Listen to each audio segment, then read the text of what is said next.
कुछ कहा, आपको सुनवाते हैं। इस समय हमारे साथ है उत्तराखंड के मुख्यमंत्री, जिन्होंने लगातार धुआंधार इनका चुनाव प्रचार चल रहा है। उत्तर प्रदेश, पंजाब, दिल्ली, आप ये कह लें कि पूरे देश में जिस तरह से इनकी पूछ हो रही, जिस तरह से इनको बुलाया जा रहा है, ये कहा जा सकता है कि मोदी जी और योगी जी के बाद सबसे ज़्यादा अगर किसी को लोग बुला रहे हैं, जानते हैं कि जिस तरह से इन्होंने निर्णय लिया उत्तराखंड में, जिस तरह से उत्तराखंड में इन्होंने आगे बढ़ाया है, आने वाले समय में ये हर जो भारतीय जनता पार्टी के प्रत्याशी है उनके लिए बहुत कुछ कर सकते हैं और जीत में महत्वपूर्ण भूमिका निभा सकते हैं। बहुत बहुत स्वागत है धामी जी आपका इंडिया न्यूज़ पे। धन्यवाद सर, 400 पार कहाँ तक पहुँची? बिल्कुल 400 पार 7वें चरण में हो जाएगा पूरा। सर, 13 सीटें हैं पंजाब की और पंजाब पे आप लगातार यहाँ पे हैं, तो 13 सीटों में क्या लगता है, जैसे पहले 2 सीटें थी, इस बार कितनी सीटें आ सकती हैं? इस बार 13 की 13 सीटों पर भारतीय जनता पार्टी बहुत मजबूती से चुनाव में लड़ रही है जी। और सब जगह हमारा स्ट्रक्चर है, संगठन है और लोग मोदी जी को प्रधानमंत्री बनाने के लिए लोग आगे आ रहे हैं और हर वर्ग का समर्थन यहाँ मिल रहा है पंजाब के अंदर जी।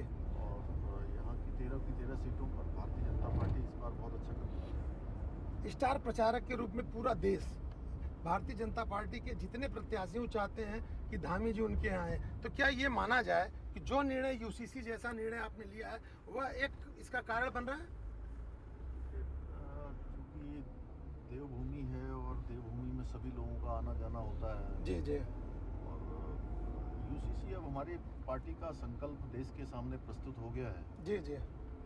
निश्चित रूप से मैं तो पार्टी का एक सामान्य कार्यकर्ता हूँ, उस नाते पार्टी जहाँ भी मेरी उपयोगिता समझती है मैं वहाँ जाता हूँ। इंडिया गठबंधन बड़ी मजबूती से अपने आप को दिखा रहा है, कहाँ खड़ा मिलता है आपको? आज 6 चरण के चुनाव हो चुके हैं, इंडिया गठबंधन पूरी तरह से साफ हो गया है जी। कहीं कोई उनका मैदान में नहीं है, पूरी तरह से जो है साफ हो चुका है। क्योंकि जिस प्रकार से अमेठी में जो कांग्रेस पार्टी की गांधी परिवार की परंपरागत सीट होती थी जी, उस सीट से राहुल गांधी चुनाव लड़ने की हिम्मत नहीं कर पाए। तो वो भी तो एक राजनीति का एक कारण बन सकता है कि राजनीति के तहत ऐसा किया गया हो। देखिए, चूंकि जो जनता देख रही है जी, और जनता को जो दिखाई दे रहा है, पूरे उनकी दादी से लेकर पूरे परिवार के लोग हमेशा से वहाँ से चुनाव लड़ते रहे और उनको स्वाभाविक हार दिखाई दे रही थी। तो जहाँ युवराज अपनी परंपरागत सीट से नहीं खड़े हो पा रहे हैं, तो आप स्वयं अंदाजा लगा सकते हैं कि पार्टी की स्थिति क्या होगी। सर, एक मतदान का जो प्रतिशत घट रहा है, लगातार घट रहा है, इसका क्या कारण माना जाए? जो लोग कांग्रेस और इनकी विचारधारा के समर्थित लोग हैं, इंडी गठबंधन को जो लोग वोट करते आए हैं, जी। उनके अंदर निराशा है कि भाई उनको कहीं इंडी गठबंधन कहीं भी मैदान में टक्कर में दिखाई नहीं दे रहा है, जी। इसलिए वो सोच रहे हैं कि वोट करने से फायदा नहीं है, इसलिए मतदान कम हो रहा है। एक बहुत बड़ा बीच में एक मैसेज आया था अमित शाह जी का कि यह चुनाव मोदी वर्सेस राहुल है, इसे किस तरह से देखते हैं आप? देश की जनता ये देखती है कि एक तरफ मोदी जी हैं जी इस चुनाव में जो समर्पित होकर अपने जीवन का एक एक पल और एक एक क्षण जी देश के 140 करोड़ वासियों को समर्पित करके काम कर रहे हैं। दूसरी तरफ परिवारवादी लोग हैं, भ्रष्टाचारवादी लोग हैं और तुष्टीकरण करने वाले लोग हैं, जिनके लिए मोदी जी के लिए है कि 140 करोड़ परिवार देश के लोग उनके पारिवारिक जन है, वो प्राथमिकता है जिनके लिए इनका और इनके परिवार का हित सबसे पहले है। सर, एक तरफ तो पूरे देश में चैलेंज भारतीय जनता पार्टी के लिए तीसरी बार मोदी जी को मुख्यमंत्री बनाने का, दूसरी तरफ आप उत्तराखंड से हैं, उत्तराखंड में सबसे बड़ी इस समय चुनौती 4 धाम यात्रा है और 4 धाम यात्रा में जिस तरह से वहाँ पे श्रद्धालुओं का सैलाब उमड़ा और शुरू में जो अव्यवस्थाएं रही, उसको आपने धीरे धीरे लाइन पे लाया, पटरी पे लाया, और आगे अभी और कौन सी चैलेंज है उसमें?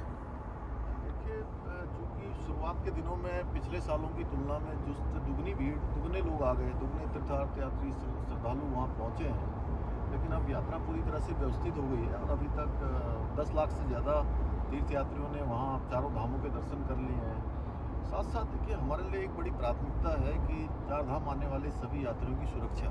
जी। और जो धाम है उनकी भी एक बियरिंग कैपेसिटी है, उससे ज़्यादा होने पर वहाँ पर अव्यवस्थाएं होती हैं और लोगों को असुविधा होती है, उनकी सुरक्षा को खतरा हो जाता है।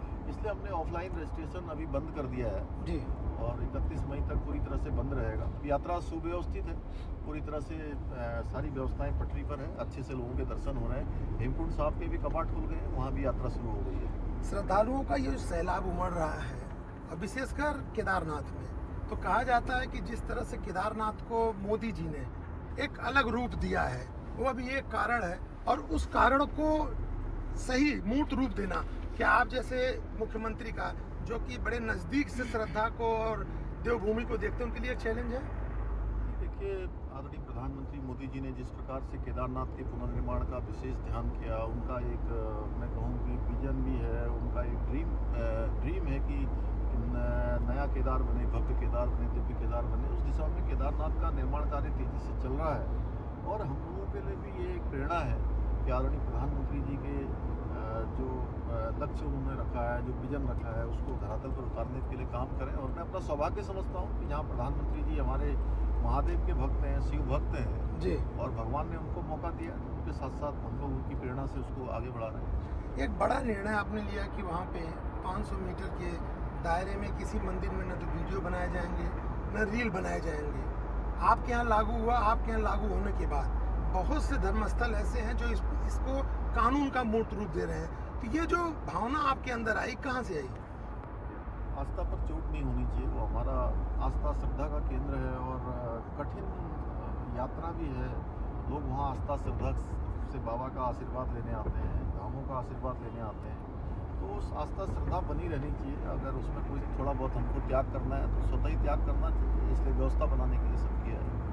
एक बात उठ रही है कि कुछ ऐसे हेलीपैड और बनाए जाएं जहां से लोग अगर उड़ के वहां पहुंचते हैं चार धाम, विशेषकर केदारनाथ में, तो ये जो रास्ते की भीड़ है वो कम होगी। क्या उस पर कुछ विचार किया जा रहा है? देखिए, सभी अभी चूँकि वहाँ पर केदारनाथ, यमुनोत्री, हेमकुंड तीनों जगह के लिए अब रोपवे का निर्माण कार्य प्रारंभ हो रहा है। आने वाले समय में रोपवे बन जाएगा, हेली सेवाएँ अन्य स्थानों से बढ़ जाएंगी। लेकिन उसके बावजूद भी हमारा यह है कि यात्रा आने वाले समय में बहुत अच्छी यात्रा हो, उसके लिए हम यात्रा प्राधिकरण भी बना रहे हैं, उसके लिए भी सुझाव ले रहे हैं लोगों से। और एक माह में जो है यात्रा का कुशल प्रबंधन कैसे हो सकता है, उस सब पर हमारा काम चल रहा है। उसमें से हेलीपैड भी हैं, हमारे रास्ते भी हैं, रोपवे भी हैं। सर, एक चीज़ देखने को मिल रहा है कि जो टूरिस्ट आ रहे हैं वह जो धर्माटन है और तीर्थाटन है, इस दोनों को एक साथ करने के चक्कर में ये अव्यवस्थाएं हो रही हैं, तो उस पर कैसे रोक लग सकता है? एक बात जरूर है, जो हमारे धाम है वहाँ की यात्रा कठिन भी है, बहुत श्रद्धा आस्था की यात्रा है जी। और चूँकि हमारे यहाँ पर अन्य बहुत सारे स्थान ऐसे हैं जहाँ पर आप पर्यटन के लिए आ सकते हैं, अन्य अपना समय, क्योंकि यहाँ की आबो हवा अच्छी है, यहाँ का पर्यावरण अच्छा है, तो दोनों में अंतर है। यात्रा के कुछ नियम हैं, यात्रा के नियम बनाए हुए हैं, बने हुए हैं, उनका सबको पालन करना चाहिए। और मैं समझता हूँ कि यात्रा तभी बाबा सफल करेंगे, चारों धाम सफल करेंगे। आपको हर उस जगह पे लगाया गया जहाँ पे भारतीय जनता पार्टी चैलेंज में है, बंगाल में, महाराष्ट्र में, उत्तर प्रदेश में, पंजाब में, तो सबसे ज़्यादा कठिन आप इस जो अपना आपका तूफानी दौरा चल रहा है, सबसे ज़्यादा कठिन कहाँ का माहौल लग रहा है? भाई, पूरे देश में इस समय मोदी जी की लहर चल रही है जी और भारतीय जनता पार्टी की लहर है जी। सब लोग मोदी जी को प्रधानमंत्री बनाना चाहते हैं, इसलिए अब हर जगह संगठन भी पहुंच गया है, लोग भी पहुंच गए और लोग स्वयं आगे आ रहे हैं। धन्यवाद इंडिया न्यूज़ से बात करने के लिए। ये थे पुष्कर सिंह धामी जी। तूफानी दौरा चल रहा है उत्तर प्रदेश, बंगाल, महाराष्ट्र, दिल्ली, पंजाब, तेलंगाना, तो जिस तरह से इनको जिम्मेदारी दी गई है और जो ये कह रहे हैं कि भारतीय जनता पार्टी पुनः सत्ता में आएगी और प्रधानमंत्री नरेंद्र मोदी बनेंगे, तो हमको लगता है कि इनकी ये मेहनत रंग लाएगी और इनके जो विचार हैं, जो इनकी उम्मीदें हैं, उस पर भारतीय जनता पार्टी सफल होगी। धन्यवाद। देखते रहिए इंडिया न्यूज़। तो चलिए हाथरस से अब बड़ी खबर का रुख करेंगे। Solver gang